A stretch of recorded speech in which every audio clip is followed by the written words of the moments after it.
Un prince charismatique, une histoire royale, et une vague d'arnaques qui séduit des milliers de victimes à travers le monde. Voici l'histoire du faux prince Abdulmatin.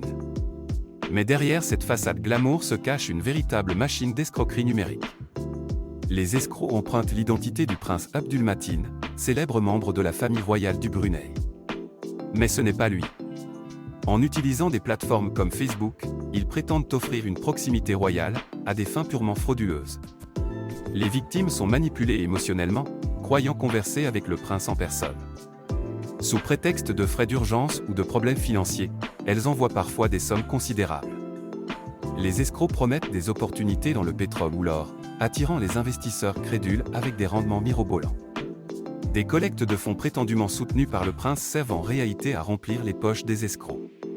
Les victimes sont convaincues qu'elles ont gagné un prix ou hérité d'une fortune, mais doivent payer des frais pour débloquer leurs supposés gains. Un stratagème particulièrement lucratif est la vente de fausses cartes royales. Ces cartes promettent des privilèges, comme des passeports spéciaux ou l'accès à des événements royaux. Mais elles n'ont aucune valeur. Je pensais vraiment échanger avec le prince.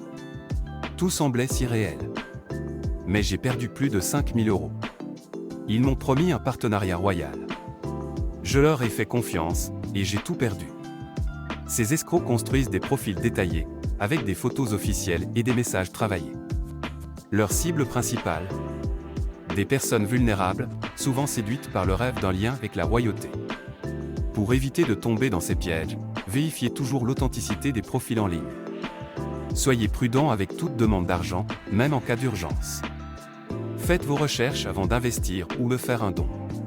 Le véritable prince Abdulmatin n'a aucun lien avec ces arnaques. Les imposteurs exploitent l'image d'une personnalité publique pour manipuler. Restez vigilants et ne vous laissez pas piéger. Si vous êtes victime ou suspectez une arnaque, contactez les autorités ou signalez-le via des plateformes spécialisées.